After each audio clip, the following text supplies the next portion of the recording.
James Taylor, thank you for coming on to the show, mate. I'm really glad we actually managed to slot in some time, and it's been good catching up just for a little bit there. But I can't wait to delve into a little bit more because it has been a long time since we've spoken last. It has been. We just worked it out. It's near on 7 years since I played a rogue one-off game against Australia for Sussex. Obviously, I played for Nottinghamshire at the time, and I got called up to that game because that was the only red ball game going on in the country Yeah, because the Ashes were going on and the T20s, I think, were going on. yeah, So I got sent to you guys to play a one-off game against Australia, and it went all right. yeah. And that was the last time we saw each other. Yeah, I've still got the There you go. picture. I've still got the picture of you and I batting together because you got 100 that game, and I did. It was a timely 100 as it was a well. very timely Yeah, 100. I forgot that was because it was the only game going on at the time. I mm. forgot that was why you played that game. Really, what people don't know is that I just wanted to play for Yeah, Sussex because I was the 700th person to play for Sussex, I think, or really. something random like that. So it was a really big number and milestone. Do you know what? It wouldn't be that far But off I because loved it. I'm 696. So yeah, it probably isn't far off that because it was Yeah, we didn't have too many players playing after that. it was brilliant. Wait, that's so Um, you're obviously now an England selector, and we'll get into sort of your career, and we'll talk about your cricket career and obviously how it ended. But I want to go into just what you're doing now. You're now an England selector. So what is that role like for you? Are you enjoying it? What does it involve on a daily basis? yeah, so now it's obviously a roller coaster from when I finished. I did a couple of years in the media and then selection. I got involved in selection and got asked to be selector, went through the process, interview process, and finally got asked and I accepted the role, obviously. And it's brilliant. It's really good. I'm lucky to stay in the game, and obviously it's a very important position in English cricket. So there's two selectors, well, there's three selectors. So there's two external selectors. That's me and Ed Smith. And then you've got Chris Silverwood, who's the head coach, who's Hmm. also a selector. Um, Great fun, great people to be around, some very knowledgeable guys. It works really well. I think me and Ed Smith complement each other really well. Two very different people with different opinions, but check and challenge each other all the time. It's brilliant. And then you obviously got Chris Silverwood, that's in the bubble, in the environment itself every day. So it works really well. The communication, obviously, in all walks of life is very important, and we communicate really well. On top of that, you've got the performance director, who's Mo Bobat, and then head of talent ID is David Court. So there's a number of us that work and communicate every single day together. So we're on top of things.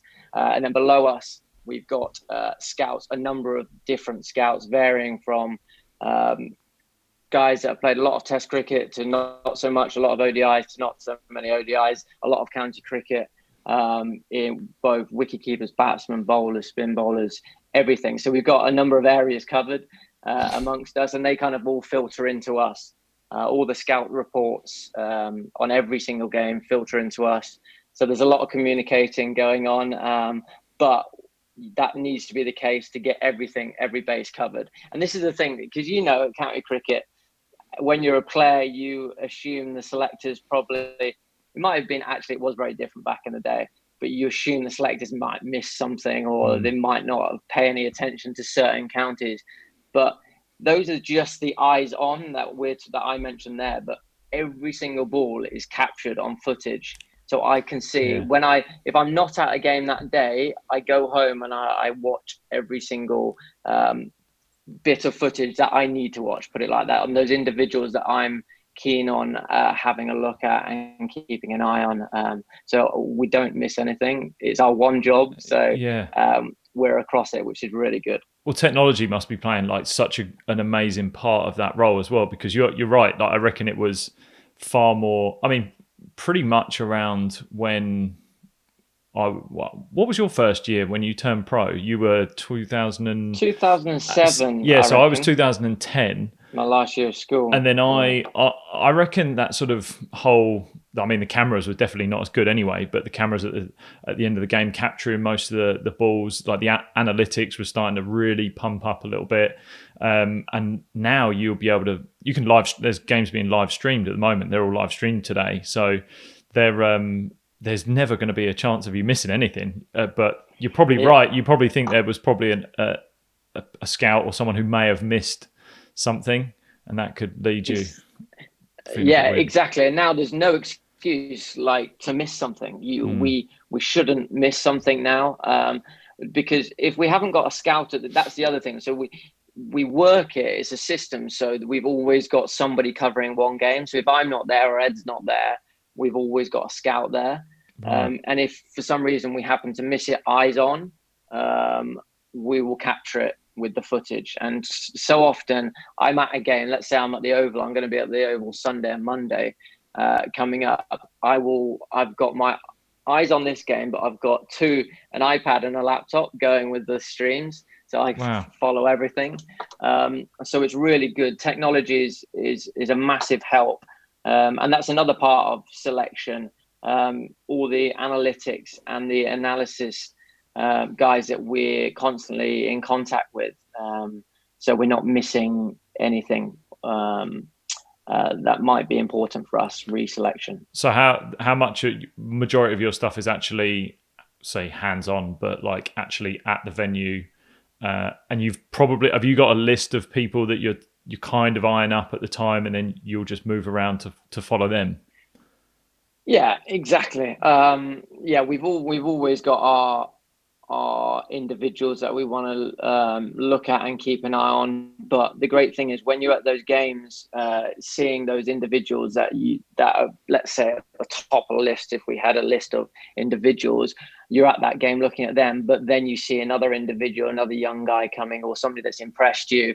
And that's the same with the scouts. Yeah, they're looking at individuals, they're scouting individuals, but if they see something else that catches their eye on an individual that's doing well, they like the look of, they will feed that back as well. So it's not just certain individuals. Yes, we'll keep a prominent eye on those individuals that we like and potentially on the fringes of international cricket, but also there's other guys coming through that will capture as well. But people just think about the international team, but the Lions is so important because obviously that feeds in, and that's a massive part of the process. The Lions team as well. So that's an integral part of the whole process, building into international cricket. So, okay, that's your role. It sounds amazing what you're doing. I think, like I said, I think it's awesome that there's someone of your age and your background doing it. I think it's exciting for the age group of the guys that are definitely coming through as well. But for your career, like where did you get your first taste of cricket? Where did it start? Because I know your entry into county cricket was early and you were young coming in. But where did you first start?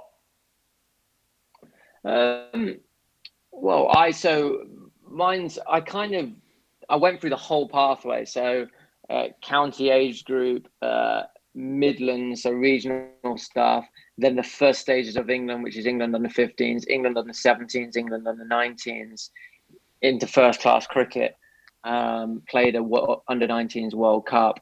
But I was very lucky along the way. I had great mentors, and I'm a big believer that having good people around you puts you in good stead, not just to develop you as a technical batsman or and to improve your skills, but to help you and guide you as an individual. And I think that is so important for your mental toughness, to have those guys that challenge you along the way and push you in the right direction. And if you get a little bit giddy and too confident, as you do as a youngster, to beat you back down. And if you need a pep up, somebody to pick you up.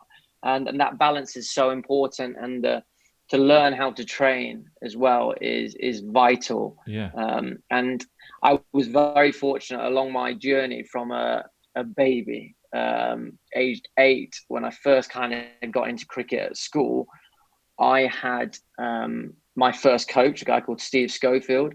And this is a classic consistency in my career, is that all my coaches along the way, from my coach at aged 8 at my first prep school, to my next coach, so that was Steve Schofield at Maydell Hall, to my next coach, Paul Pridgeon at Shrewsbury School, to my next coach, Tim Boone at Leicestershire. The whole way through my career, I touched base with them, and I always had, they were a massive influence the whole way through from the start to the finish. And I ended with 3 mentors and 3 coaches. If I ever need somebody to talk to, or if I ever needed a net or a hit, these were the guys that knew me best. So when I was playing international cricket, I was still going to Shrewsbury to have a net with Paul Pridgeon. I was still going to my prep school, an indoor school in the gym where you pull out the nets, roll out the mat and have a hit on the eve of playing against the world #1 side, South Africa, because they knew me best and I got confidence through being in that environment. So I think that's really, it's a trait of my career, having those mentors along the way that guided me and shaped me and pushed me in the right direction and taught me, one, how to learn and how to soak up information, but how to train is really important. And that mindset that you need and that ruthlessness that you need and the dedication that you need to succeed, that was all installed in me from these coaches from a very young age. And I can't underestimate that. I can't say that enough. Obviously, my parents were a big part in it as well, because they made sure my feet were firmly on the floor all the time, and they would do a 300-mile round trip every Sunday to drive me to Worcester Academy net sessions, 300-mile round trip, which was incredible. 100 miles from home to Shrewsbury to pick me up, 50 miles to Worcester, it might even be more, 50 miles back, 100 miles back home every Sunday to take me to training. Like, that's dedication. So I was very fortunate that my parents were able to do that, because some parents aren't. And that can be make or break for some kids.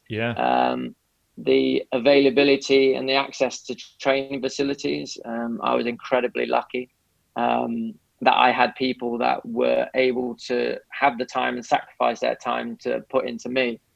So I know I was very lucky, but when you get those opportunities, it's so important to make the most of them. Yeah, I had Anna Mears on the podcast, and she said the same thing about she had a massive trip. I think they would travel hundreds of kilometers out of her country town over here in Australia to then go and spend the weekend where she could cycle, and then she could come back.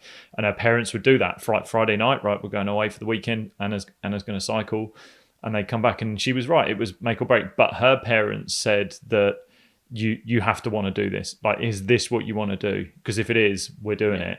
And I think that you're right. Your parents do that, but I don't believe they would do it if they didn't believe, one, in you, or if you didn't show that this was definitely something that you wanted to do.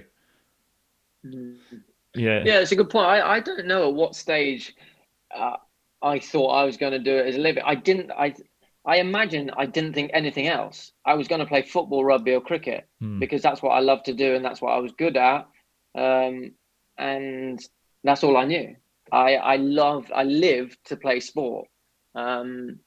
So I was just trying to think, when was the first time that I thought, yeah, I'm going to do this as a living? I don't know. It was just always going to happen in my head. That was the only thing I was ever going to do, because that was the only thing I really loved to do. And whether it was at home, I was throwing a ball against the wall or kicking a ball against the wall, I always had a ball in my hand or at my feet. And it was something I knew. And luckily, everything aligned. I worked incredibly hard for it. I was given the opportunities. I had the facilities. I had great schools that I went to. And I was very privileged to be in the position I was in for a number of reasons. But it's about making the most of every opportunity. And that's what I keep banging on about. Even in my role now, lads, if you get the opportunity, take it from a selector's point of view. And it's about just making the most of it, and don't do things for the sake of it. If you're going to do it properly.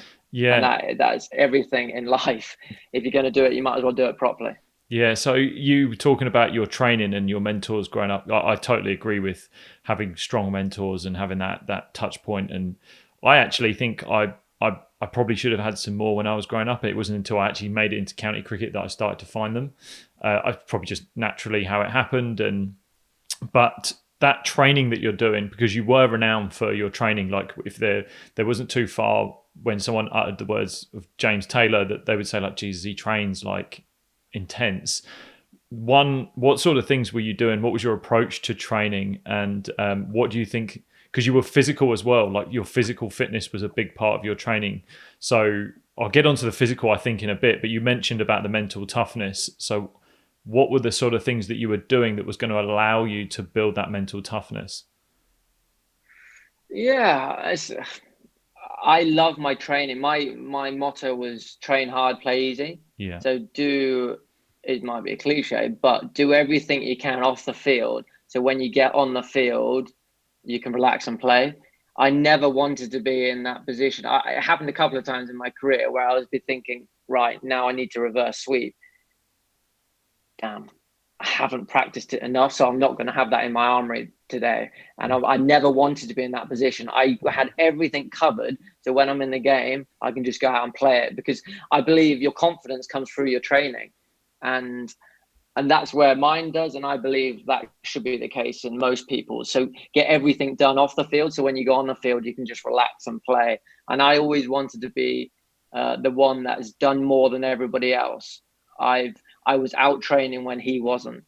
I've done more miles than him. I'm fitter in the legs, so mentally I can be stronger when it gets to like 5:30 on a Friday night. It's 30 degrees, or I'm in Dambulla, Sri Lanka, and I'm on 230 not out, and I run a 3 the last over the day. Like that kind of stuff. I love that, and I'd love to be renowned. Even though I was short, I love to be renowned for not people talking about how small I am, but how powerful and strong and fit I was. And it's not just so you're powerful and fit, but it's so your mind can be in the right place when thinking under pressure. Yeah. The ball's coming down at you and you're making that right decision in that split second because you're not too tired. You can go and do what you need to do under pressure because you've done everything off the field. Whether that be your nutrition, whether that be running or lifting your weights to allow you to make that right decision. Whether I got 100, some years I would, every single day after training, after a match, I would go in the gym. So I've done it. I've done my work. I did what I needed to do. That was as much as for my game, it was for my head as well, knowing that I'd done it as well. And it was a ego vanity thing as well. Like it's always nice to have a good rig and a good body. And it's feel good as much as it is for your game and making you a better player. It's your mind's so important, and do what you can to put you in the best possible position to perform. And that's what I believe. Yeah. So one thing I didn't mention to you, and I've just thought, part of me being out here, so the team that I'm playing for, so I'm playing grade cricket out here, and obviously I'm actually I'm coaching within that team and in that club, but I'm working with, and who is the head coach is Carl Hooper. So Carl said something this year which was so good because again, it's amateurs. These guys are amateurs. Some are trying to make it professionally. I've obviously played professionally, kind of giving my experience and my knowledge to them. But one thing he said was so good was he was talking about training hard and why you would train hard.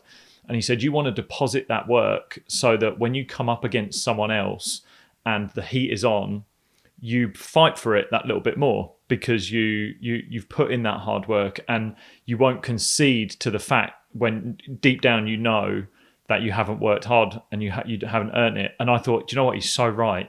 Like I was the same. Like I would go and do everything right at the end of a day, and I would go and do my fitness work. And sometimes people would say like, maybe you're overdoing it. And I maybe look back and go, there were moments I overdid it. But then at the same time, I think, well, if I didn't go and take myself and do that work mentally, I probably would have been weaker. There would have been moments where I'd have taken my foot off the gas just when I would, like you said, when you need it most, right at that, there's that battle between two people, and it's, deep down inside what you haven't done. And also, what you have done. I think it was so cool, and you're just saying the exact same thing there. Yeah, I was just about to say that. So like, I hate it. There's nothing worse than when people make excuses and like add a bit of tax onto a story or make excuses because there's only one person that really knows, and that's you. And you can't lie to yourself. So you know what you've done. When you walk out on that field, you know exactly what you've done, whether you could have done more or not. And that's why I wanted to literally tick every box. So when I went on, there was only one person that knew, and that was me. I knew what I'd done or what I hadn't done. So I didn't want to not do that thing because I'd know about it. And then the little bit in your head would know that you haven't done that work. You know you've cut that corner. It's fascinating, and I'm a big believer. So we talked a lot about the physical training, but the skill set and the technical training. I wasn't the prettiest batsman, but one thing that I knew my game as well as anybody knew their game. I didn't have a pretty technique, but I had an efficient technique because I knew my technique. I got it done. From my position as a selector, yes, you need a certain amount of technical efficiencies to get you as far in the game as you can go. But and in international cricket, you need to tick some boxes. But I don't care how; it's how many. And I was a classic case of that because I was never pretty. But I'd like to think I got the job done. When I wasn't in form, I found a way to score runs. But what I'm saying in my training, I train so hard physically, but also in the nets. No stone unturned and cover every base. And I was a big believer in muscle memory. The more times you get in the position when you're under pressure, when you're under stress, the more likely you are to get in that position. And probably one of the most proudest moments I've had on the cricket field was, scoring hundreds against Australia is nice, but it was at the MCG, first game of the World Cup, England, Australia, 100,000, 98,000 people in the stadium. I come in, I think we're 4 down against Australia. Mitchell Johnson comes back on because little James Taylor's walking in. England are 4 down. Let's get this game done. 2 slips, gully, short leg. And I'm like, come on, lads, this is a one-day game. There shouldn't be that many people around me. And I'm nervous. I'm really nervous. Yes, we get a little bit nervous, but I'm not usually that nervous.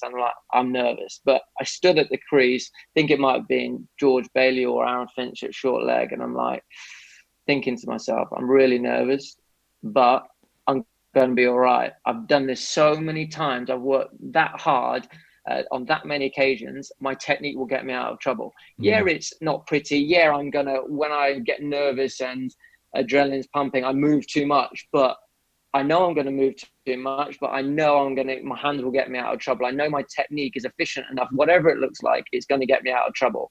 And that was when I was most proud because it got me out of trouble. I soaked it up and I scored runs. I got 98 not out on that occasion. Yes, it's all about whether you win or lose, but from a selfish point of view and my mental psyche, I was so proud because I was so nervous in front of 98,000 people at the MCG.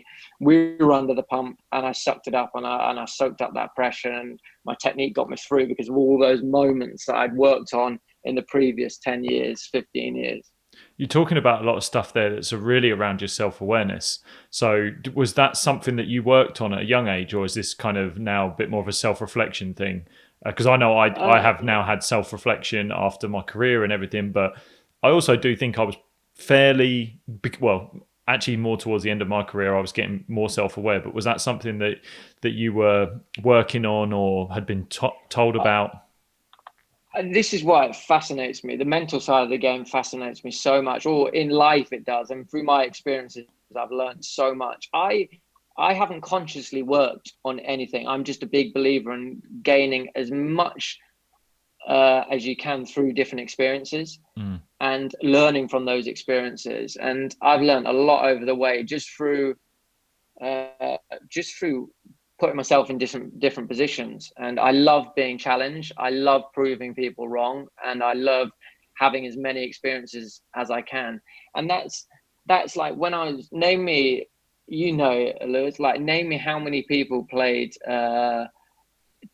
club cricket, little old club cricket when you're playing test cricket. One week I played test cricket, the other week I played club cricket. Yeah. Like just because I never knew. I was playing against South Africa and then one side of the world, and then the week after I played club cricket, just because I never knew when I was going to learn something. I never knew playing at little old Shrewsbury Cricket Club when I was going to develop a new shot, because the pitches are tired and old and they're poor and they spin more. I might have to learn a new shot. I might develop a new shot. I might get confidence in this shot So I was always about getting as many experiences under my belt as I could, because you never know what you can learn in those experiences. Yeah, that's a really good point that you mentioned. It was actually something I wanted to mention, which was that Australia game we played in. So when you came and played for our team, Sussex, and you played that one-off game, and you got 100 in that game, I remember sitting on the balcony, and there were a few of the boys around, and were talking about how you'd just played for your club. You'd just gone and played for your club like the week before, and you got 100. And your explanation was there was something you were working on. You wanted to put it into practice. That was the only game really around. You were just trying to get a game, and you got 140 or something in that game, or you got a big score. And your answer was like, runs are runs, and I feel confident about it. And then you get 100 in that game against Australia, who were targeting you because they knew why you were there. They also knew you weren't a part of our squad. You were there because you were being put in a place to play against them. So they targeted you. You fought your corner. You got that 100, and then none of our players did. You were the only one who did. So at the end of the game, I remember the captain saying, "There's a reason why you got 100." That because some of our players at the same time were kind of laughing and joking about saying, like, well, why would you go and play club cricket? Because you can get in that mindset as a professional. Why would I go back down and be down at club cricket and not have a day off and rest and recover and do that?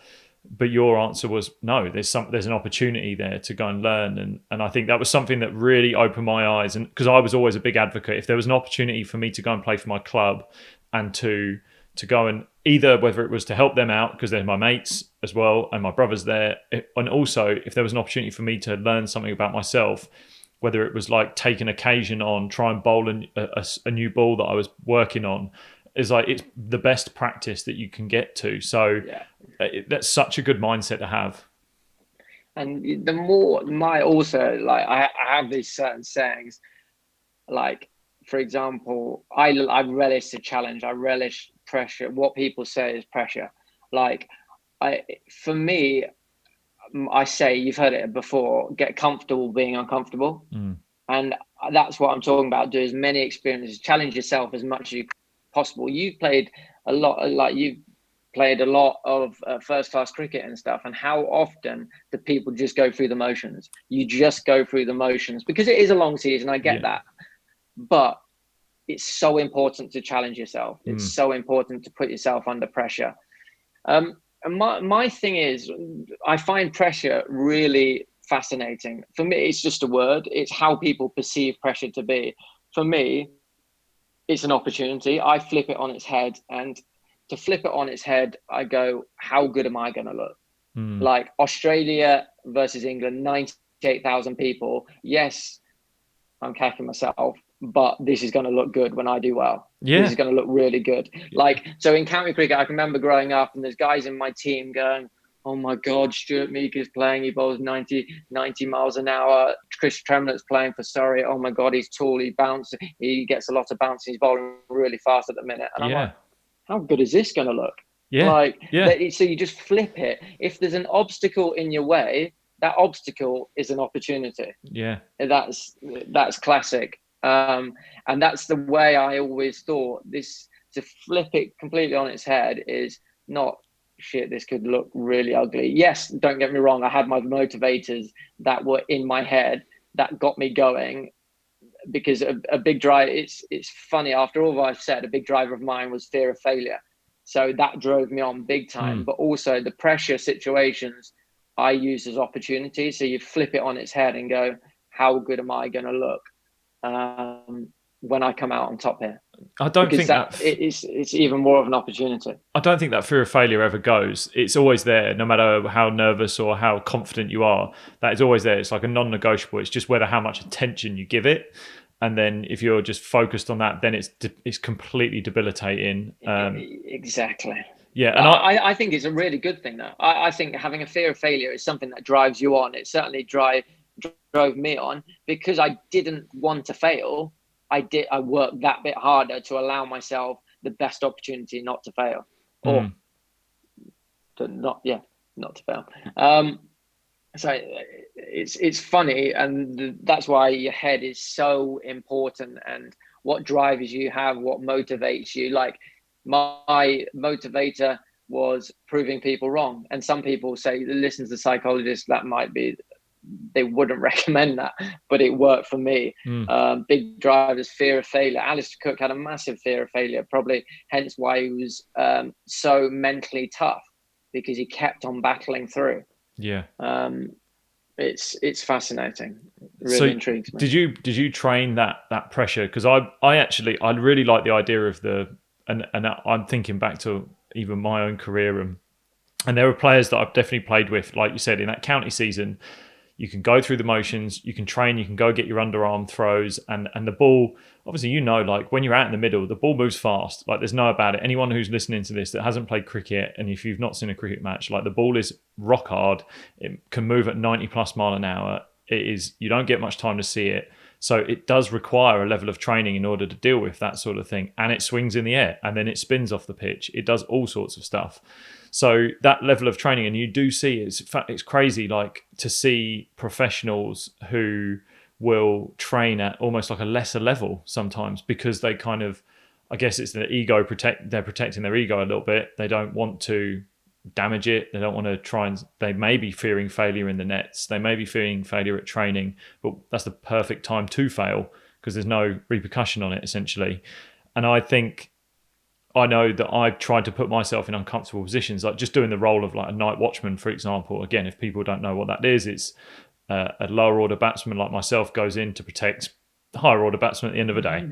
But my role, I took on that role, like whether purposefully or not, I took it on, and I had that fight in me to say like, well, how good's this if I can get through this, especially with like my condition and everything. And I'm like, how good's this that I can get through this? And then how good is that going to look? And it's almost like from your own selfish reasons, you help the team out. You massively help the team out. So it's a balance between you're doing this to selfishly become better, but that selfishness will allow you to be a better team. Yeah, exactly. And it doesn't matter how, it doesn't matter what you're thinking, for whatever reasons, just get that job done. That's as simple as it is. For whatever reasons, it might be selfish reasons, but ultimately you're doing good for the team and there's going to be good come out of it. So whatever those drivers are, use them to motivate you. It is really interesting. I think preparation is so important to everything, to allow you to be able to go out and perform and to free you up. And I wasn't the best netter. Like if it came to, right, we've got 10 lads here, whoever looks the best, you're going to play up. I wouldn't have played, but get me in a challenge, get me into a challenging position, and I would have shown you why you want to pick me. And that's what it's about. And that's where the mental side of it, embedding yourself in that challenge and in that battle, that's where I came into my own. I think that stems from right from when you were born. This is something that's fascinating me at the minute. I want to understand how people get into, how people are resilient, how people have that mental toughness. It intrigued me. I believe it's a product of your environment growing up. But if we knew, I suppose we'd be very rich men selling that product. Well, for me, it is a culmination of your experiences, your outlook on it, but again, I would go back to it's training. I think it's a skill. I really do think it's a skill. I think resilience is a skill. It's the ability for you to get knocked down and then get back up again and go again and dust yourself off, but learn from it as well. But totally learn from that experience. Exactly, that's spot on. People always speak about talent, and talent. When people say talent, they think about skill. In terms of think about what skills that individual has. Talent with the bat, oh my God, he's got an amazing hand speed. He's got such an array of shots. He's so talented. When I think of Alistair Cook, people don't think talent. I think talent, like that mental toughness that he's got to not play those shots. Alistair Cook can play every shot he wants to play. He's got every shot. He's got the reverse sweep. He's got the dab. He's got the ramp over the top. He just knows in himself that he's not quite as good at those shots, and it might not be the right time to play those shots. So because he's so mentally tough, I'm going to go, no, I'm not going to play those shots because I'm not going to give you a chance. To me, that is a talent, because that's being mentally tough, resilient enough to go no to yourself. He's got a big enough ego. international world best players have an ego Mm. to perform, but he dulls that down to go, no, not today. I don't need it. And he's done that for 15 years in international cricket. That is a talent. Yeah. Mental toughness and resilience is a talent that you've trained. Yeah, for sure. I think, was there anything you did in particular, sort of in the nets, that you felt was pressure training in a sense, like was there like a drill that you would do that would get you really fired up, or something that you felt was right? That's pressure. I feel pressure now. Every time I went into the net, I hated getting out. I would try, like, why get out? Why, if you like, nobody means to get out, but why get out if you don't have to get out? Like, I never wanted to toss it off in the nets. I never wanted to get out. I always treated it like I was in the middle. Well, not always, but 90% of the time when I tried to train like I would in the middle, or play like I would in the middle. I always, like, when I was preparing to play against South Africa and Morne Morkel, I would always get somebody to come off 16 yards with a dog sticker, and we have these yellow kookaburra balls that are, if you get hit, it's going to really sting, but it's not going to break your bones. I would get somebody to come in close and wing it as fast as they could at me. So I would train over and above. So when I came to facing Morne Morkel, I've done it. I've faced a lot faster than you, mate, and I can do that. Yeah. So I'm going to be fine against you. So you exaggerate your training. Like if you're working, like in golf, if you're working on a swing change, you exaggerate a certain movement, so when you go out and do it, it's going to be more on plane than it is at the minute. You've got to test yourself, challenge yourself in whatever way that is. It's not easy in training to replicate that, but it's put yourself in a competition against others is probably the closer, and put yourself in a competition where you can be embarrassed. That's the one. I'll always remember when I was growing up at Loughborough, England's national academy, you're playing against individuals in the nets and everybody's watching you. This is an occasion where I can be embarrassed, but God, I'm going to look good here, because I know they look better than me, but I'm going to come out on top. Yeah. Like that's where I could come into my own, because I would never look as pretty as them, but I will get the job done. That mindset is important. Yeah, you might want to just readjust again, knock the sucker again. Yeah, I know. I think it's something on this iPad. Does it do this? Does it? It's just shimmied. I don't know what it is, but yeah, because I haven't touched my iPad. Sorry. Oh, right. Yeah, no, there you go. It's only for people that'll be watching this. When we have selection meetings, Ed Smith does the same as well. So it must be an iPad. It must be the ECB's fault, because the iPads change. They go like this. Yeah, exactly. Looking down. So if you're training at that intensity, like that is hard. Was there ever ways in which you managed to, like, I guess, down regulate, so just ease yourself? Was there things that you did to have that intense burst? Because there is an element where you're never going to be able to be that intense all the time. There will be something that will break. What were the things that you did to calm it down, to maybe just not, again, I don't want to say go through the motions, but they were like your touch base things that you would just do to stay in a comfortable position with what the training you were doing? Yeah, don't get me wrong. When I was playing, my last year or so, I understood things a lot better. I had a far better balance to my training. Rather than being too much, I got the balance better. I understood when I needed times off. Because when I was growing up, probably from 18 to 24, I got ill quite a lot. I got a lot of colds because I would train at such a high intensity all the time. I didn't give myself time to recover, and that's where you make your gains. Yeah, like in training, like your recovery is the time where if you're weight training, you make your gains. Like, you need to allow yourself time and your body time to recover, and I probably didn't do that. So I didn't quite get the balance right. Later on in my career, I did. But don't get me wrong, I say I trained at such an intensity all the time. There are times where you have to do the basics and those simple drills, where it's tennis ball drills, drop ball feeds. I was a big believer in my basic fundamentals. So I did do them on top of my intense training. I think they're very important because the basics, so often, even in first class professional cricket, people look beyond the basics. And they are so important. They're the fundamentals of your game. And if you haven't got them, you're not going to be able to bat for long periods of time. Look at the best players in the world in all three formats. They've all got their basic fundamentals in place that allows them to express themselves. Yeah. Lads, you're not going to be able to express yourselves if you're out on your first 10 balls every time, are you? No. So do what you need to do, or you're not going to have those long spells with the ball because technically you're in really poor positions and you won't be kept on for long enough. You know, these simple things. Yeah. I was just thinking as well. When I played against you, you were right. You were really niggly to bowl at because you had to bowl different length to you. Because again, you're shorter than most guys, but the length changed, and then your shots that you play were a bit unorthodox, and your technique was just different. You had your entry into county cricket. You had a great start. Like you got like when you were at Leicester, you dominated 1,000 runs and just excelling. How did you keep your consistency, especially when people are starting to figure you out? Well, I say figure you out, but you weren't you're almost like an enigma sometimes. But how did you keep your consistency? Was it that blend of your training, the simple stuff, and also this intensity?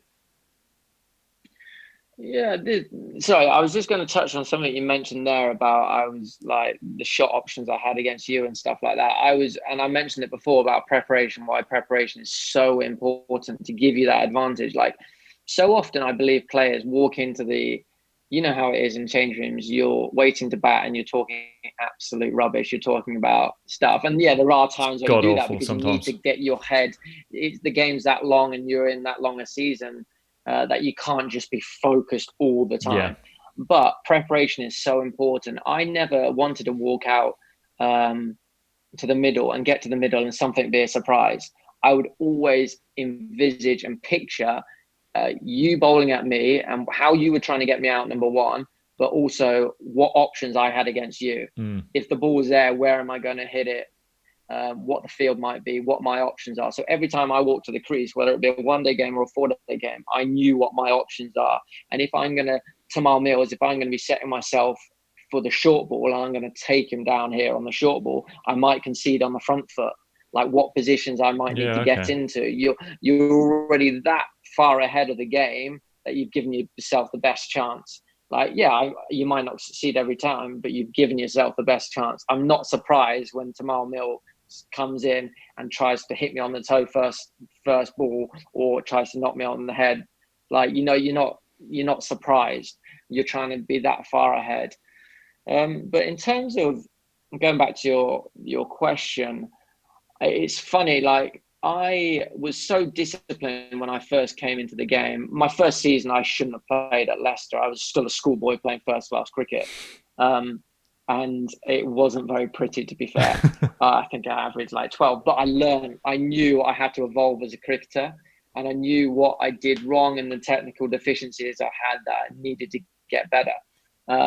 But the next season I learned, and it was my first season, you're right. I played a handful of games the first year that nobody paid any attention to because I did so poorly. Yeah. I was still at school, so it was an excuse. Yeah. You're a schoolboy. Yeah. So my first season, I was so disciplined. Like I was talking about Cookie, I was so disciplined. I only played certain shots. I just stayed in my bubble. I was ruthless. I was selfish. I just got my runs. I did what I needed to do. I stayed in my bubble. I hit the ball straight if it was there to be hit. I ducked under the short ball. I cut it maybe when I was in. I flicked off my legs. Then as my game expanded, like when I finished, my 4 day cricket was probably not as good as it should have been because I had I had so many more options. And I wanted to show off. I was an international cricketer. I was like, I'm going to take you down, and I'm going to show you I'm going to take you down. Yeah. So because I expanded and had so many options, my white ball cricket was going through the roof. Both like strike rate and average was really good because I had so many more options. But my 4 day cricket, I was disciplined, but I could have been far more ruthless and more disciplined than I was when I finished. If I had that where I was in my first couple of years when I finished, a balance of that mindset and options, like I would have been that much better. Yeah. So when you obviously you said you came through the pathway, you ended up moving from Leicester to Notts. That was a big move, and obviously had really good success at Notts. But then you eventually start getting into the England team. What and that England team wasn't an easy team to get into. Like that was a strong, that especially that Test side, like that Test side that you ended up playing in. That what was it like going into that environment? There's I mean there's even been sort of films on it, and what was that environment like? There's some strong characters in there. There's some great players, like you said, and massively different personalities. Like I played against probably all of them, and there are some hugely different personalities. Like you said, you got Alistair Cook, you got Maddie Pryor, you got Ken Peterson, you got everyone who's sort of really big names, and then you're jumping in. How was it for you? Like, what was your experience going in? Oh, yeah, interesting. I think that was England's best ever team. Yeah, I think, like, if you go through the lineup, Strauss, Cook, Trott, Peterson, Bell, James Taylor. yeah. Take me out. No, But you're in there, man. Pryor, I like Bresnan, Swanee, Broad, Anderson, the Broad, bowler. Anderson, like It's England's insane. best ever team, and we were number one at the side, number one in the world at the time, and little old James Taylor walked in. It was great. I mean, I got 35. I don't even know what I got, like 34 or something like that. Me and KP put on 150. Mm, KP played like one of the best ever knocks, mm, and this was in the middle of turmoil. mm. Like we were on the pitch. KP didn't say a word. Like there's a lot of stuff going on, and it was just nobody really knew me as well. Like this is why selectors are so important, because I believe the head coach can't go and watch much county cricket. They're Mm. so busy. International cricket is they're so busy. They don't have time to see the domestic stuff as much. So Andy Flower, I imagine he would say himself, he didn't really know me. He didn't know me as a player. He didn't know me as a person. Alistair Cook didn't really know me as a player or person. Yeah. I knew Cookie a little bit actually from various different experiences, but Strauss captain wouldn't have known me. So it was a tough entrance. Luckily, I played at Notts with Stuart Broad. I knew him. His mum Mm. taught me at school, so I knew him a little bit. With same pathway through Leicester, Notts. But I tell you, who was brilliant. Pryor, Matt Pryor was so good to me. Mm. Took me under his wing. I think he liked me because I had energy. I buzzed around in the field. And he Mm. was really positive with me and great. And Pryor, I still speak to him a bit now. Top man, works incredibly hard, challenges people, says what he thinks, but is Yeah. honest. And that's where you Yeah. want to be. You know where you stand with him. And Yeah. if you work hard, he will respect you. Yeah. And he took me under his wing. He was excellent. And it was an experience. I can remember my first ball. Because you've always got you're walking into the unknown. International cricket, wow, this Yeah. is mega. This is a totally different game. I walked in, first ball from Callis, like typical Callis, like a little bit shorter of a length, a little bit wide, it swung away, and I've gone standard, hands out, chasing it. And then the next ball goes, I missed it. Next ball goes, I might have left it or whatever. And I'm like, this is all right. This is the same old game. Okay. Like it's those, because when you walk into an environment that you don't know, you're like, oh, what's it going to be like? And then you're like, it's the same old game. Yeah. It's the same old game. It's just more intense. It's slower. The thing that took me a while to get used to it. I don't hear people say this, but the game is that bit slower. The I have heard this. intensity is okay. Good. The John intensity Lewis. is John ramped Lewis up. says it. The intensity is ramped up massively because the skill level is that much better, and there's so much more at stake. There's so many more external pressures, and the ability that you're facing is that bit better and more consistent. So your skills are going to be challenged. But it's like, come on, lads, bowl me another ball. Why are we taking so long here? Amazing. It took when I've got my routines. It took me a while to bed into their timings and their rhythm and the flow of the game. Everything takes that bit longer to happen. Yeah. It's really interesting. John Lewis was the person who said that. He said when he first played, he even won one day cricket. He said even at one day cricket, he was like, one day cricket, he was like, geez, you got all the time in the world. Then he played test cricket. He's like, you got all the time in the world. And he said it was really hard to adjust to. Like, I think as a bowler, it might be a little bit different because you get that little bit more rest. But he said that actually Cameron Bancroft said that he felt that feeling of when he's jumped into the test scene, that it was you give it this whole sort of status, and then once you start to realise that it is just the same game. And I think Andrew Flintoff told John Lewis, because John Lewis was a coach of mine, obviously at Sussex, and he said Andrew Flintoff. I've been working with him recently. Yeah, he's a great guy. Like he would probably be one of the guys that I definitely would have seen as a mentor in bowling. And he just always explained to guys young and older, like, it's the same game, different shirt. That's it. Just same game, different shirt. And it's such a good way of changing the outlook, because no doubt, how are you dealing with nerves? Like, was there something that, because you are going to be nervous on that sort of stage, especially when you're going into the unknown, or did that, like you just said, once it changed, did the nerves dissipate and then that inner confidence come through? I was very lucky that I was mentally, like, I don't know why and what, and I'm not blowing my own trumpet. I was in a good place, and mentally I was pretty tough, just looking forward to my opportunity and excited, because I knew I deserved to play. I'd been averaging 50 odd for so long. I know it'd only been a few years, but I'd been averaging 50 for a few years, and scored a lot of runs. Scored a lot of runs in the Lions against international teams. So I knew I could score hundreds against international teams. I'd done it. But it's just a case of proving yourself at the next level, and that unknown, you just don't know. Yeah. In my career, I played 7 test matches. I was just on the way through as I had to retire, but I played 6 against world number 1 side in the world, and which was obviously tough and a challenge. And then my 7th was on a absolute Bunsen burner in Sharjah against Pakistan, which I loved because I love playing spin.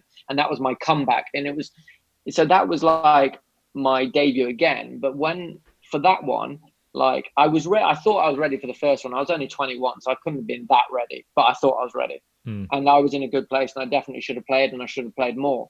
But when I came back, I couldn't have been more ready. I think I was 24, 25, and I was so ready. I'd scored that many hundreds for the Lions. I'd scored hundreds against international teams. I played all around the world. I'd done so much. I was so excited to walk into bat against Pakistan. I'd scored 100 in the warm-up games and stuff like that. I was so excited to walk into bat against Pakistan. Like, yeah, a little bit nervous, but I was like, this is perfect opportunity for me because the pitch is ragging. We're not great players of spin, but I'm backing myself to be a good player of spin. And I got 70 odd or something like that. When I shouldn't have. Like, on that surface, you shouldn't have. So it kind of was perfect for me, like just sweeping, being really busy, and like just trying to dominate the spinners because you had to, else you were going to get out. And that was great fun. It was a great team to be involved in. I was in the ODI side as well, so I'd scored runs in the ODI side, which makes it a lot easier. If you make your test debut after you've played international cricket already, things are a lot easier. Right. Okay. I think when you walk into a test team for the first experience of international cricket, I think that bit, it's a little bit tougher and a little bit more daunting. But when I came back, because I'd already played a little bit in ODI cricket, I was so ready. So what did you learn in that period of, because obviously when, like you said, that debut against South Africa, that was the best team in the world. They were an insane team, an insane bowling team as well. Like Morkel, Philander would have been playing on Stain. Morkel, Philander was at his best. Stain. Geez, like that's not... Callis. And you had England's bowling lineup as well. Like that's 2 of the best bowling lineups in the world going at each other. And then the batting must have been insanely hard. But what did you learn in that? What did you learn in that period off that before you came back? What was the change that happened in you? Do you know what I learned? I learned that I can definitely do this. I walked in and I'm like, this is all right. These are meant to be the best bowlers in the world, and I'm fine here. I soaked it up. I actually, it's great because whenever the spin came on, I'm like, right, now it's time to claw back my strike rate here. So Imran Tahir was on, so I played against him like I would any other spinner. I tried to be really busy and take him down. But the seam, I just soaked it up because the pressure, the situation, that's what I prided myself on, adapting to the situation. The situation dictated that I just need to sit in and play for KP. So I did that. And I knew, because I faced so many balls, I was like, I can do this. I just need to score just to show everybody else that I can do this. But I was like, I can do this. And that was the thing. That was probably the most frustrating thing. After that, I only played 3 innings, and one of them I got run out coming back for the 4th when Jonathan Trott ran me out at Lords. And so I only had like 2 innings where I got myself out. And the third one, Jonathan Trott ran me out coming back for the 4th at Lords, which was a nightmare. And then I got left out because they went to India, and which would have been perfect for me, but I got left out. And then I had a couple of years out the side, and I came back. But that's probably why it's so frustrating for me, is because I didn't get found out, and I knew I could have done it, but it was little James Taylor. Maybe he's not strong enough or hits the ball hard enough to play international cricket, which obviously was proved wrong. But it was frustrating for me because I knew in myself that I could do it. I was never found out, which made it a lot easier when I came back because I wasn't found out. I think I remember when you did come back in that side, and I was like, this guy's earned it for sure. And it definitely is your training there. Well, from what you've been saying, that 100% would have put you in that place for sure. I want to obviously move on to your career ending, and the very sad ending that was. You were diagnosed with a rare heart condition. Just for the people listening, just explain how it happened, what the condition is, and what it really means. So, I'll start with the condition. The condition is ARVC, is a simpler term. It's arrhythmia, right ventricular cardiomyopathy, something like that. So it was the first game of the season, 2016 season. I'd just come back from South Africa. I was in that ODI tour and the Test tour. We won the Test series. Last game I played, I scored 100 against South Africa A for England in a warm-up game. Didn't play the series. Don't ask me why I didn't play the series. So I was on a high. I had my longest break I've ever had off, I reckon. I probably had 3 weeks. And in my life, in international and domestic cricket, I'd never had 3 weeks off, genuinely. And it was the longest period I had off. And then I went back in, first game of the season, warm-up. I was throwing a few balls, as you do. I was a little bit anxious for whatever reason. And then it literally a switch flicked, and my chest just started going mental. My heart was going mental. And I can remember turning to Brendan Taylor, at the time Zimbabwean international player, and I go, my ticker's fucked, mate. I was like, my ticker's fucked. I didn't know what to do. I was like, oh my God, is this just real bad anxiety like everybody gets? And it was just in my chest going mental, and I could just feel it. And it was just incredibly uncomfortable. I went inside. That's when I thought I was going to die. At 10:30 was the only time the whole process that I thought, Jesus, I'm going to pass out here. And passing out, I needed to pass out to make it stop. And I couldn't pass out. I was trying to be sick in the loo. I couldn't be sick. I was put on oxygen. Cut a long story short, when they gave me some sugary drinks, I thought I felt a little bit better. So they thought, low blood sugar, or it's a virus. So that kind of, once they said that kind of takes them down a whole nother path. Even though I'm like, my heart here is screwed, guys. Feel my chest. I could see my shirt pulsing with my heartbeat. Honestly, my heart was coming out of my chest. And that's when I thought I was going to die at 10:30, just before I got put on oxygen. Cut a long story short, I got driven home because I was in no state to drive home. Got home, I was in that much of a bad state. I got left at Trent Bridge, the stairs at Trent Bridge, because I hadn't got my house keys, because everything, I just got out of there to go home, and I left my car, I left all my kit there. And I left my house keys. So I rang my mum on the way back and said, can you come and pick me up? Somehow she found me at the bottom of Trent Bridge stairs. I was just in the stairwell, which you would have been in a million times at Trent Bridge before you go up to the dining room at Trent Bridge. And I was just curled up in a ball there because I was so cold and my heart was still so uncomfortable. And I don't know how she found me, because she's never been in there, but she found me, took me home. I was on the sofa at home. My heart was going that mental. the whole sofa was vibrating, no joke. Oh my God. And I was waiting, basically, cut a long story short, I was waiting for the doctor to come and see me, who was seeing me at 6 o'clock. And by now it was about 4 o'clock. A lot of time had passed, because it was a long journey from Cambridge to Nottingham, where I should have died. I should have really died in that car. But for some reason I didn't, for whatever reason. And I got home, doctor was waiting. I was waiting for the doctor. I got up off the sofa, I crawled up the stairs because I couldn't physically walk at this point. And then I got upstairs and I was sick everywhere. I was really badly sick, because this is obviously a sign of my organs shutting down and looking after my vital organs. My body shutting down, looking after my vital organs. I got into bed just to be comfortable in the fetus position, as you do when you're hungover, really badly hungover, and trying to get in a comfortable position. Rang the doctor, and by now my shoulders, all my left arm was really hurting, and I was trying to massage my shoulder. And I was thinking, I haven't been to the gym for a couple of days. Why is it so sore? And obviously that's a sign of a heart attack. Rang the doctor and explained all these symptoms, like being sick, I'm really cold, I'm shivering, my left arm's hurting. He was like, go straight to hospital. Don't wait for me. Don't wait for an ambulance. Get your mum to take you straight to hospital. And my missus was with me at this time as well. And I went straight to hospital, walked in, and I was all grey, apparently. I can't remember my missus. I was all grey, walked straight into, kind of hobbled into hospital, went straight to the loo because I was sick again. I got rushed straight into where all the action happens, and I was hooked up to the machines.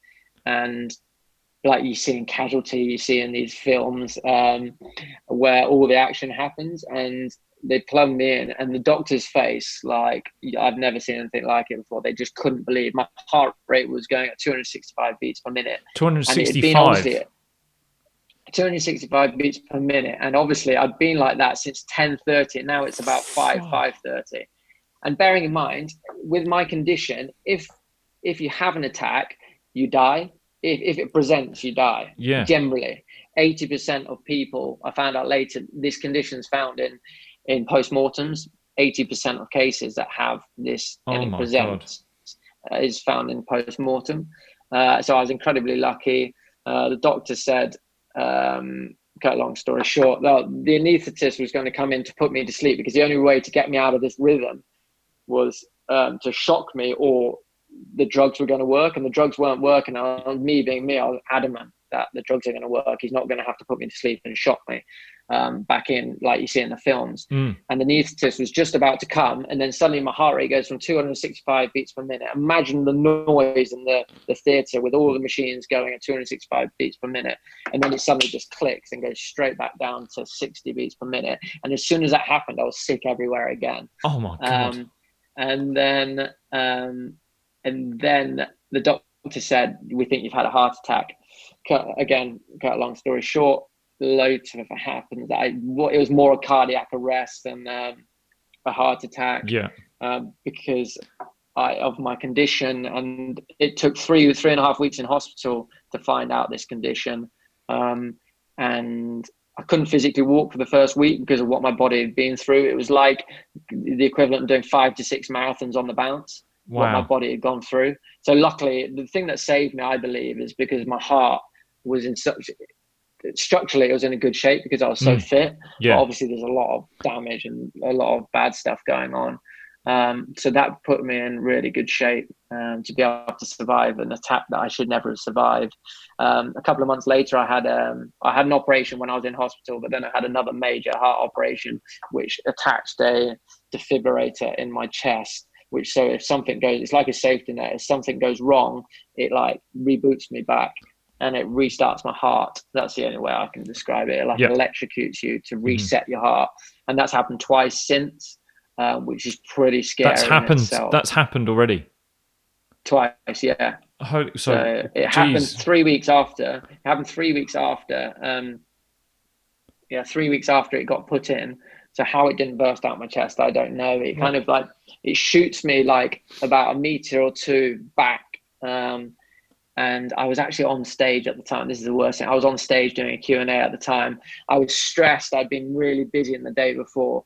That day I'd really stressed. And then I like jogged across the ground, but not jog, but shuffle quickly across the ground. So when I got on stage, my heart rate was I know this because of the information in the defib tells you when you go into hospital. My heart was about 135 when I was on stage because I'd rushed across anxieties and stuff, and it never stopped, and it never stopped till it went up to 300 beats per minute. And then that's when because I know this information because it's in the defib, and then that's when the defib kicked in and restarted my heart. And can you feel that? Yeah. Can you feel that like you must have felt that not slowing down at all, and it just going crazy? Right, because you knew, because I was talking, I was actually making a joke. I was just making a joke about my heart, believe it or not, and I was in, when you're in it, you're talking, you're anxious, but you're talking, so you can't really feel it. And I didn't know much about it, but the guy that Matthew Boyce, you know him playing against him, he was actually talking with me, and apparently he could see. And below my eye here was pulsing really badly. So obviously my body was like, let this stop. And then it shot and it kicked me back. Sometimes it knocks you, like some people are like unconscious for a little bit, but this wasn't. I was completely conscious. And I had the mic in, so the noise of the like almost explosion in the mic, it was really loud. Wow. And it's like the way I describe it, people describe it as like being kicked in the chest or punched. The way I describe it is like being hit by Anthony Joshua in the chest and then putting your hands in the main electrics at the same time. Wow. Because it electrocutes you, obviously. And yeah, when it happened, I was like, oh my God, what's just happened? And then I realized, and then I was just like, that it's just the most phenomenal thing, like scary as anything, but it's just like mad how this can happen inside your body. And then I talked and I said, look, if you want to know what a defib going off looks like, you've just seen it. And I just walked straight off stage, and I went to the doctors. I had to just relax. Like, I was meant to be commentating after, and obviously I couldn't do that. And then I went straight to hospital for them to reset the device in my heart. So once it goes off, it has to be reset. And is there anything that they say brings that on, or is that just a part of the condition? Stress. So but anything that's going to raise your heart rate is just like, you can't do that. Wow. So blimey, like that's in 300 beats per minute. That's insane. Yeah. What? Obviously, there's that moment when the doctors tell you that you're not going to be able to play anymore.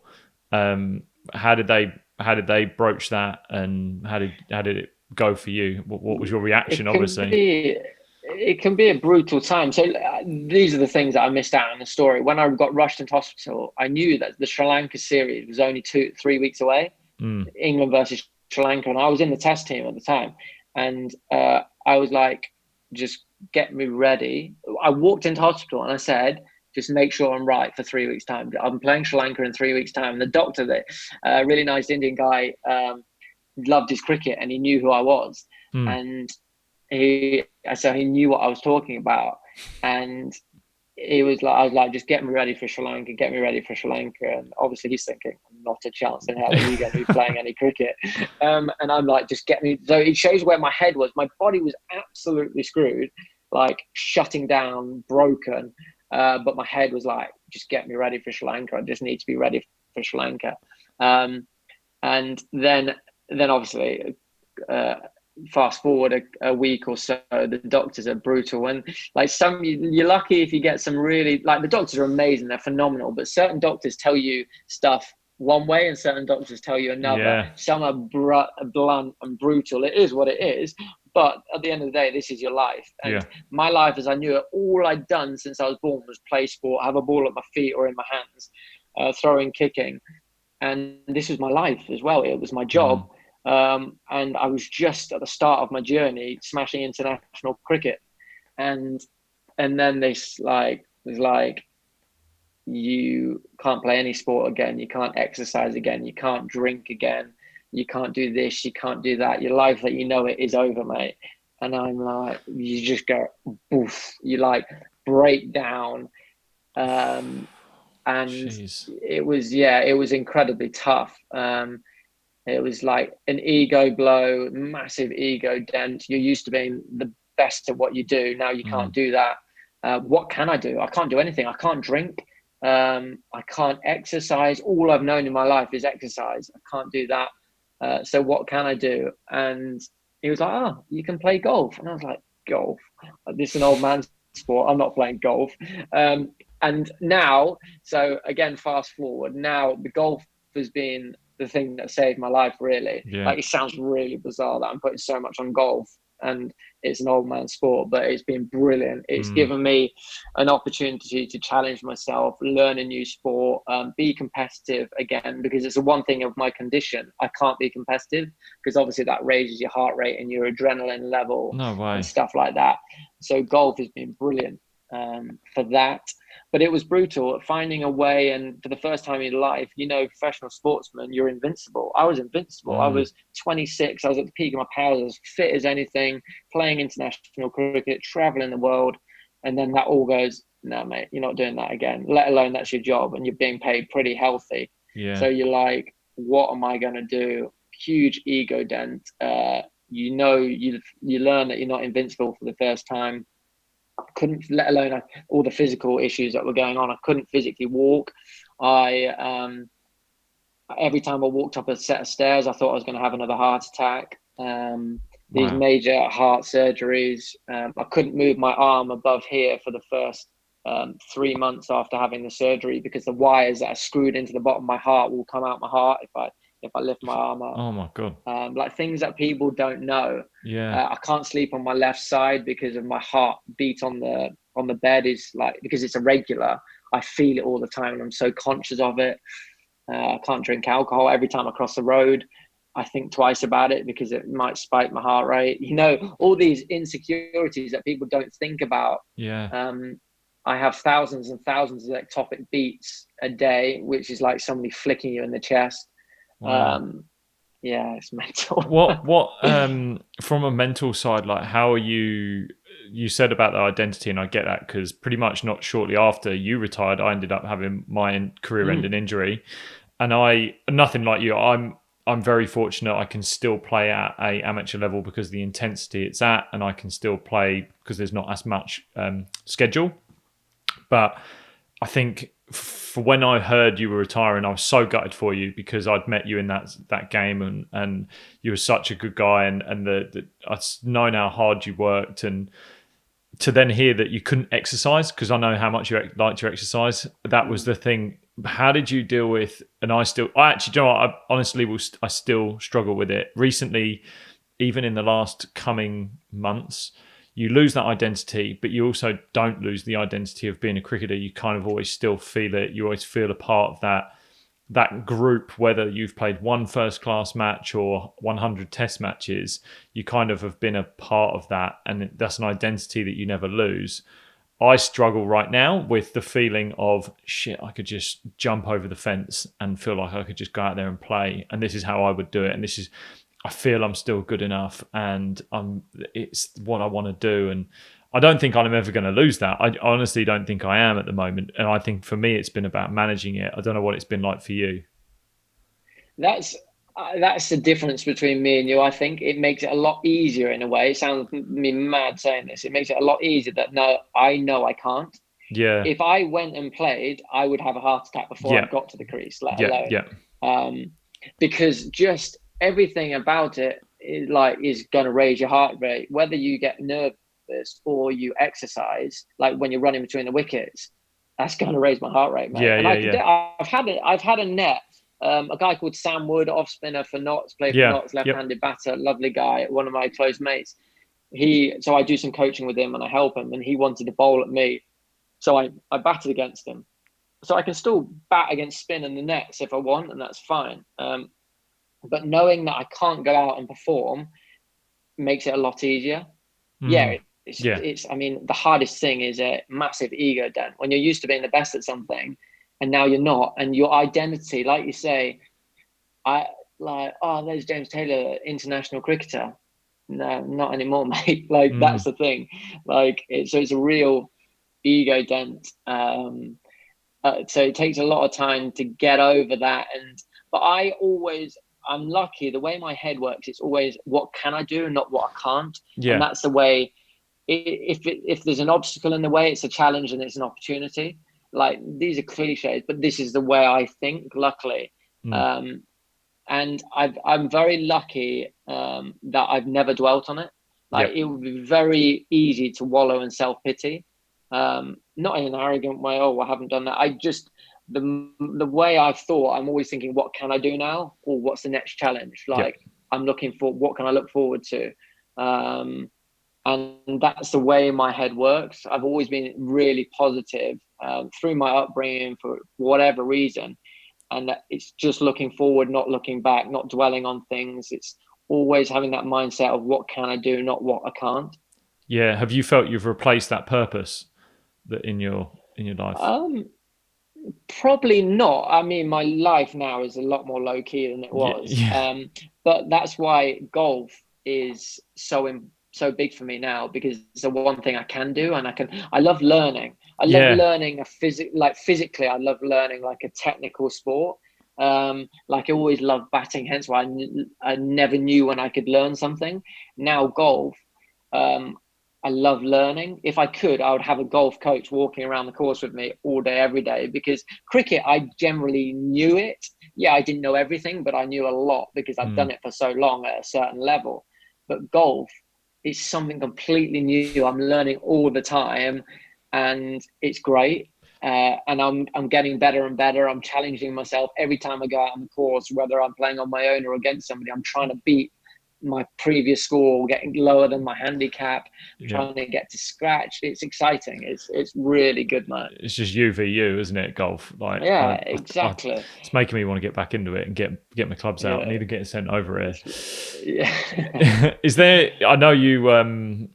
Is you've mentioned not leaving any stone unturned, and I'm a big believer in that as well. That's why when I look back at my career, I'm happy and I'm content with the fact that I did absolutely everything that I wanted to do, in the sense that if there was if there was a psychologist, right, I would go and speak to them. It may not work, but I would go and try it, just for the sake that if there was something I could learn, then I could learn it. Like you said, learn. If there was a new training technique that I could try, let's try that. I actually was, on reflection, I was a little bit stubborn at the start of my career, because I was actually guarding what had got me there. So I would guard what got me there, yeah, and then didn't allow the expansion of, okay, I don't know everything.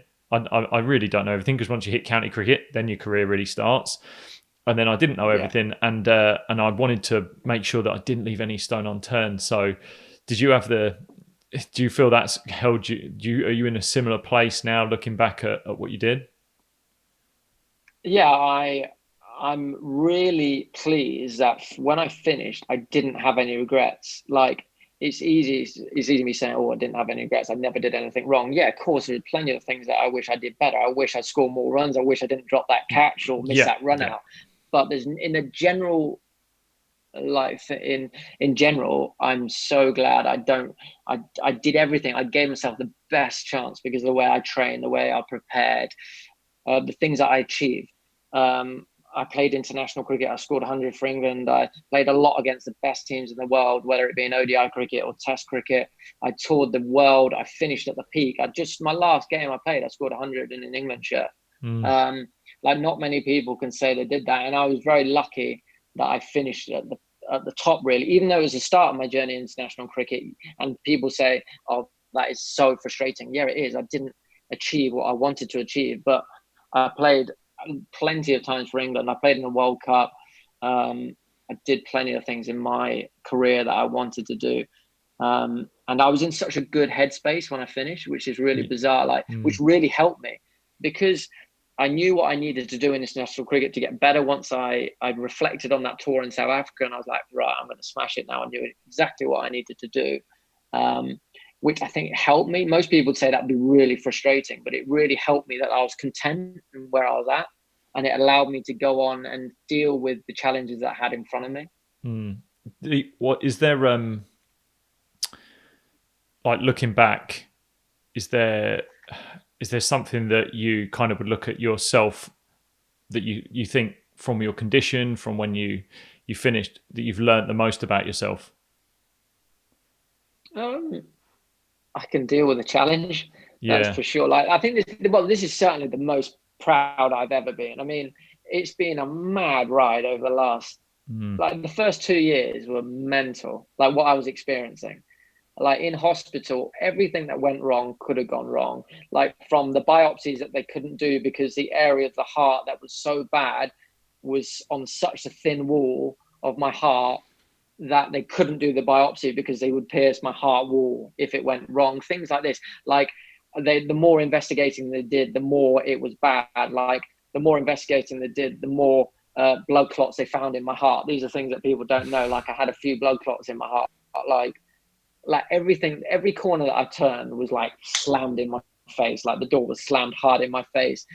Dealing with the operations, the feelings that I was feeling, not being able to walk up the stairs, the lack of confidence, the trying to find a new job, the things that I wrote in my book with the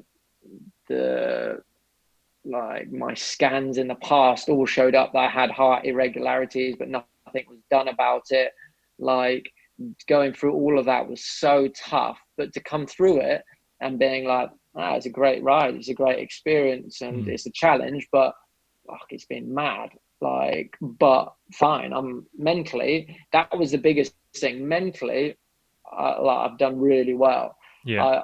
I saw a psychologist once because I wanted to understand these coping mechanisms. When my heart goes mental, please try and help me with trying to cope with it. But I had one session. I should have done more, but I was happy with where I was at. I didn't learn anything, not in an arrogant way, but I didn't learn too much from that session. So I was like, I've learned a lot now, and I think I can deal with things myself. So I'll crack on and deal with it myself. And that's probably the proudest thing I've achieved, is mentally being in a really good place over the last 4 years and dealing with everything that I've gone through, and leading a good life and being able to be happy and lead a good life. I mean, I have a great life. I'm so happy, and I shouldn't be, given Yeah. that Yeah. the only thing I knew was taken away from me, Yeah. and more. You have such So a good I'm really happy. you have such a good outlook on it. And just the last few things, really, like that you mentioned that you reckon being physically fit was a big part of helping you out before. In the job that you do, because of batting, because it's so high skilled, like there's no doubt about it, you have to be skilled in what you do. How much there's so many players that I see, whether they're kids now that I'm working with, and even pros that I know, they will slack off the physical because they know that the skill is the thing they're getting judged on. But what do you kind of feel around that? Do you just feel that it's such an important part of the game to develop that skill, to make it better? Do you know where I'm coming from? You see it all the Yeah, time. yeah, totally. But I believe the physical is going to help you in a number of ways. It's going to get you mentally tougher. That's how I got tougher. I did everything I could Yeah. off the field, like I said. So when I went on, it was easier. Um, Also, you can only perform those skills for so long if Mm. you're unfit. Your skills and your decision making is going to be seriously impaired if you're not fit enough to be able to deliver them. When it comes to the crunch, we would talk about runs, yes, we talk about 50s, but hundreds. The only way you're going to get noticed is by scoring hundreds. Mm. And you're not going to be scoring many hundreds in tough conditions if you're unfit, because your decision making is going to be seriously impaired. Your skill level is going to go drop significantly. So these are why you need to focus on your fitness and your training, for a number of reasons, for your psyche, for your head, and for your decision making, as well as to be able to run shuttle in whatever degrees heat, like in Australian Yeah. conditions. You're not going to be able to do that if you're not physically strong and fit and robust. Yeah, is I really think it's transferable as well.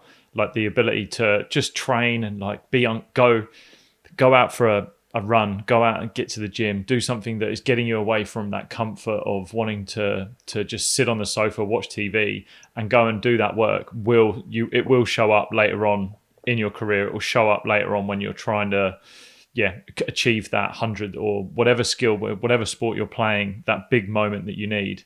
Look, mate, I really appreciate it. The last thing I want to ask you is if there was a bit of advice that you could give young people, whether they want to play for England, whether they want to just be the best club cricketer they can, what would be the biggest bit of advice you could give people out of everything that you've learned?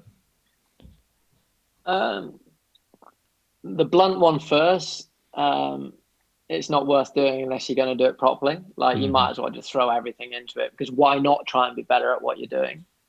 Um, that's the first one. But equally, if the cliche, everybody says, "Oh, enjoy it." When I do Q&As, like parents are like, "Oh, what's the advice you give?" And I'm like, "Enjoy it." And I don't mean, "Oh, enjoy it to have fun," like, but enjoy it because if you don't and you want to be good at something, enjoy it because if you don't enjoy it, you won't work hard at it, and if you don't work hard at it, you won't be good at it.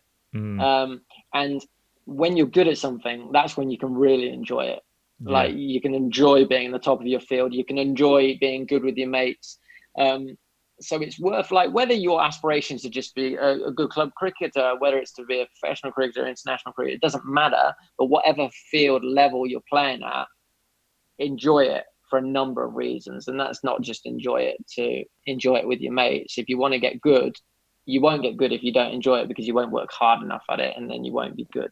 Yeah. The end product won't be good if you don't work hard at it. Yeah, that train hard, play easy as well just rings Yeah. true as well. So, mate, look, I so appreciate your time. This has been amazing, like really good conversation. Some of that stuff is incredible, and I've really encouraged people to reach out to you, find you on you're on Twitter and Instagram, James at James Taylor 20. You've obviously got your book Cut Short. That's I think definitely people that are interested getting a bit more out of the story would be well worth reading. But mate, I so appreciate your time. No worries, mate. Lovely to catch up, and I'm so envious of you being in Australia. Australia is my favorite place in the world, and I Perth is my favorite place. But Adelaide's a beaut spot. We obviously had the Yeah, World Cup there and the Tri Series and stuff in Adelaide. So I'm very jealous of you, but great to catch up. And you yeah. take care, mate, and keep up the good work. Cheers, thanks, bud.